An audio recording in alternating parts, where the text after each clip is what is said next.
This is a do or die moment. If you care about your children, if you care about what happens to the Black race, I'm asking all of you to wake up from your slumber. And once and for all, we should say enough is enough. Either we come together or just forget it and accept our subservient position on earth forever.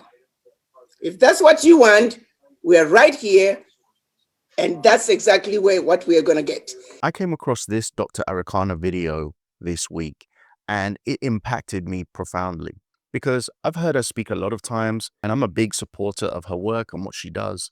But she gets to the core of some issues here that I think all of us need a reality check on. On top of that, she's providing solutions. She's at least attempting to give a solution to the issues. So she's not just one of these people calling out the issue. She's saying, this is the issue. This is what we need to do to solve it. And that's what I want. I want solutions. So if you're out there and you want solutions and you want actionable steps, things that we can do as the African continent to improve our situation, to no longer be the bottom of the totem pole, this is the channel for you. Thank you so much for making a decision to check out this video today. If you don't know me, my name is TJ. I'm Nigerian and British mixed. And on this channel, we talk about African geopolitics. All the continental projects are gone, already given out to non-Africans. These projects might take a long time to finish, 10 years, 15, 20, 30 years. Inga Dam is a 30-year project. Can you imagine whoever is going to be the shareholder for Inga Dam? The Inga Dam on the Congo River, when complete, is going to power all of Africa and part of Europe. Can you begin to imagine how much wealth is going to be amassed by those who are not Africans? We will not own the Inga Dam. We will enjoy the electricity, but that's about it. We will work on the Inga Dam, but that's about it. We will never be the owners of the Inga Dam. The contract would be gone. So the Inga Dam is a project, a hydroelectric dam project. And she's saying that the shareholders are not African. So the wealth benefit that will come from the electricity produced, which is purported to be an enormous amount of electricity produced, will not go into the African continent per se, right? It will go to shareholders that are non-Africans. And do those shareholders have Africa's best interests at heart, or are they just profiteers? And is this just another modern variant of another way to take resources out of Africa, take the wealth out of Africa without those invested in making Africa better as a whole? You know, the reason why I support the Dangote project so much is because as an African, he shows that he wants to reinvest in the continent. And this means that the wealth he produces will trickle down into the economy and actually impact the everyday person rather than going into the stock market in America or what have you. This is something that we desperately need to promote. The Senegal to Djibouti highway, the major commercial farms that are going to be created in order to feed 1.27 billion people, the infrastructure projects that are going to be needed in order to move, clothes, and house 1.27 billion people, all those major continental projects, my brothers and sisters, we will not be anywhere near those contracts because we don't have the money it takes to compete to get those continental projects. I actually think we do have the money because it's a function of banking loans based off the outcomes. That's how projects are funded everywhere else. But what we do not have is the sort of political infrastructure and the business sector infrastructure to actually pull it off with confidence in a way that we can convince the banking industry to give us the money. And this has to change, which I think is an interesting angle. The private sector is going to be more powerful in the transformation of Africa than the public sector. We can't rely on governments. There is too much mess there. There is too much manipulation from outside forces. There's too much opportunity and ground surface for bribery and self-interest in that space. And of course, I hope this can change. We can see what's happening with Captain Ibrahim Traore and the AES, and that is really promising. But private sector actors who are competent, maybe with ties to the diaspora, can come in and put together serious projects. And banks are willing to put their money on anything that has profit. So imagine you have an African owner with the sensibilities of an African, with the will and drive to improve the continent of Africa, partnering with a bank that wants that profit. It's now a better alignment rather than having a foreigner who doesn't have African sensibilities aligning with a foreign bank who's there solely for the profit. The alignment becomes skewed and the full benefit does not go into the hands of Africans. And then where are we going to be 4 years from now, 20 years from now, 30 years from now? Everything is going to be gone. Africa is going to be built, but we own nothing. We will be renters in our continent. This is where the passion starts to come out, and I encourage you to really pay attention. She's really speaking from the heart here. And if we cannot own and control Africa, then what? It is over for us, my sisters. Completely over. That is our reality, my sisters. That is our reality. We are at a critical time that we must stand up, we must rise up, and we must defend that which belongs to our children. It's not about me and you. We are done. We've lived our lives. But we have a responsibility to our children. We have a responsibility to make sure that we fix this for them. We defend our Africa by any means necessary because it is the right thing to do. We have a responsibility to do that. We owe it to our children to do it. And that conversation and that awakening needs to happen now. We do not have not even a minute to waste. One of the things that I've noticed over the years is that there's a kind of motivation that some people have when they're trying to improve their life, better their life, push for their career, push for their business as an individual, right? But that motivation is turbocharged when that person attaches it to their family, to their kids, to their progeny, what they pass down as their legacy to the next generation. And it struck me to the core that generation after generation after generation cannot seem to divorce ourselves from the colonial practices that have supposedly been taken away from the continent of Africa. And if we don't make a change in our generation, the next generation will suffer the same as the previous generation. This is like a generational curse. So we must, as Africans, get our ducks in a row.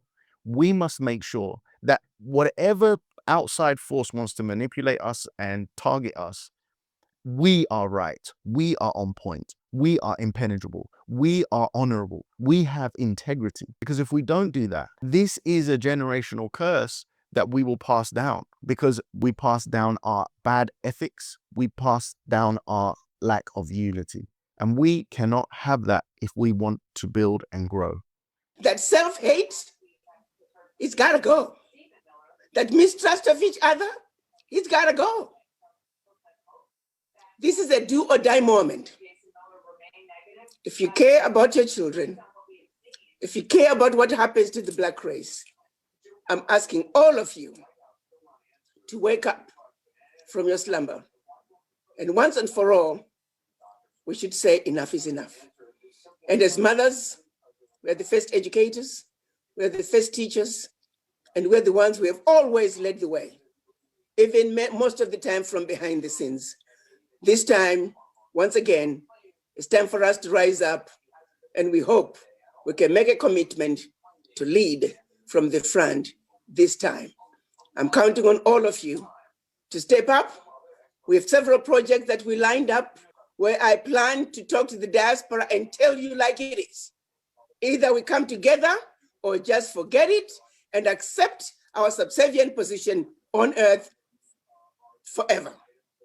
If that's what you want, we are right here, and that's exactly what we are going to get if we do not come together. The plan is we now have a program called Trans-Africa Value Corridor.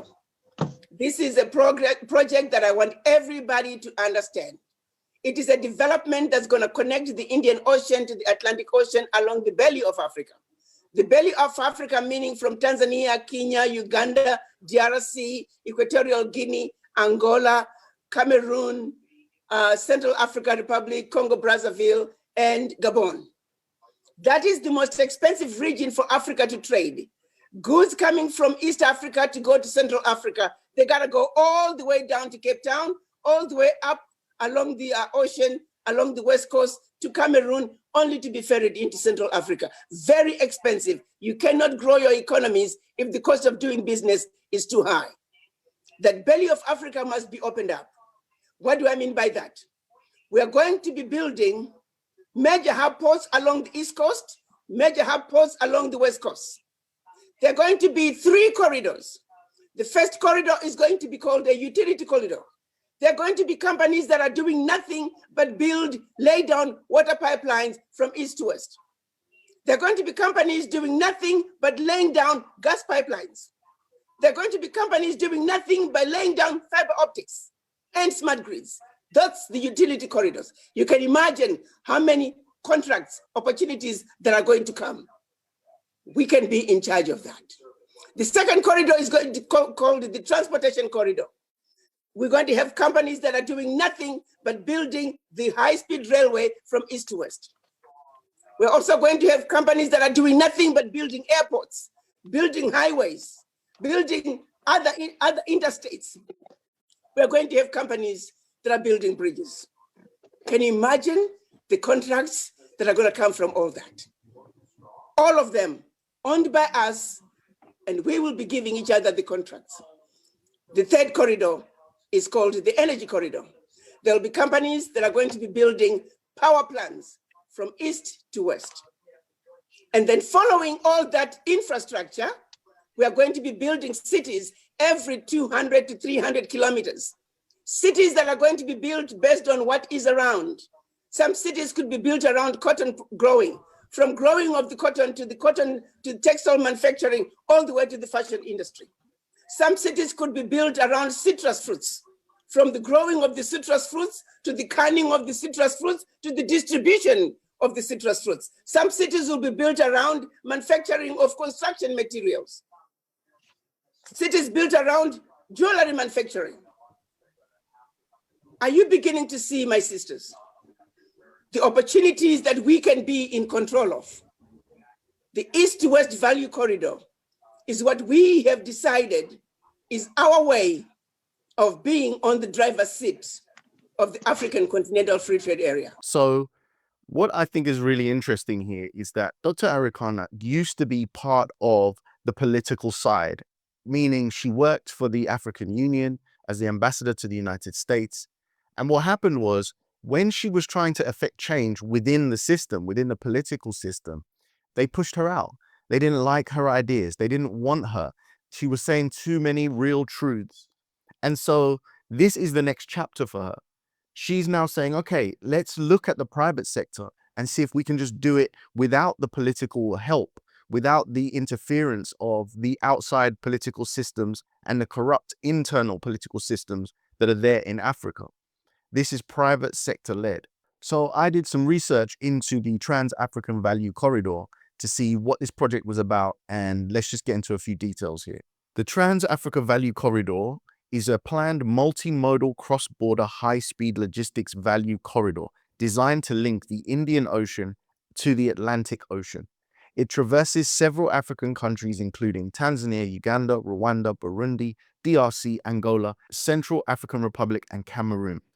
This private sector-led initiative aims to improve logistics efficiency and accelerate human productivity, income per capita, and socio-economic transformation across the region. Travelco plans to integrate and connect with existing corridors such as the Central Corridor, Tanzania Northern Corridor, Lapset, Kenya, and Lobito Corridor, Angola, expanding to new corridors across Africa. Key infrastructure projects within Travco include the Tanga Hub Port and Freeport Kagera Atripolis, a 1,800-kilometer trans-African railway for freight and passengers, a utilities corridor for gas, petroleum, water, broadband, ICT infrastructure, power distribution, and new cities designed as special economic zones called Corridor Anchor Towns, CTAs.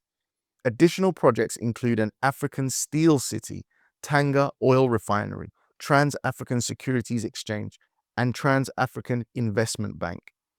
The corridor is designed to accelerate regional socio-economic transformation through improved connectivity and integrated economic infrastructure. It is a bold, difficult, and mega project.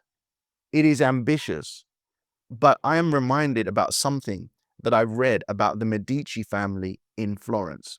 This family was a fundamental family that influenced Europe for many years. They funded art, business, and all sorts of projects that is instrumental in allowing Europe to become what it is today. Several of these family members over the generations even were placed as position of pope, which in that era was like an emperor type situation. You see, they built structures and architecture, and one of the famous structures that they built is a dome structure. And the thing is that when they started building it, they didn't have the technology to actually create the dome. So they built what they could. They knew it was a multi-year project and a multi-generational project. And what happened was, by the second generation, the technology was now there for them to match their imagination and their desire to reality. The fact that this project is highly ambitious, highly difficult, we should go for this type of thing anyway, because at least we will go down a path of learning mistakes and then have the opportunity to build off those mistakes to get it right at some point in the future. We need to build whatever it is we can, whatever sector or element of this we can build, because no one's going to do it for us. And if we have to stumble through future generations trying to put things like this together until we get it, then maybe that's the path we have to go. So I, for one, like an ambitious goal. I like a big, ridiculous goal, because failure at 50% is still more advanced than our position now, which is a position of capitulation and a position where others take the lead for Africa without the consideration of the African people. And by the way, we've seen the advancements of China. That's what China did over the last 60 years. And it is epitomized by the car company BYD, which stands for Build Your Dreams. Well, when is Africa going to build their dreams? When are we going to finally take some action? Dr. Arikana here has laid out an idea, a dream, a plan. She's promoting it to the betterment of the continent of Africa. I think it needs our support. I'm here to spread that message. And if you think this is a good message to spread, make sure you write in the comments section, build Africa's dream now. Every time you write a message, it lets me know that you watched the video to the end, you like what I'm doing, and you want me to continue. But not only that, it tells the algorithm to spread this message further. So it's a very lazy way for you to promote the betterment of the continent of Africa. Thank you so much for watching this video today, and I'll catch you in the next one. Peace.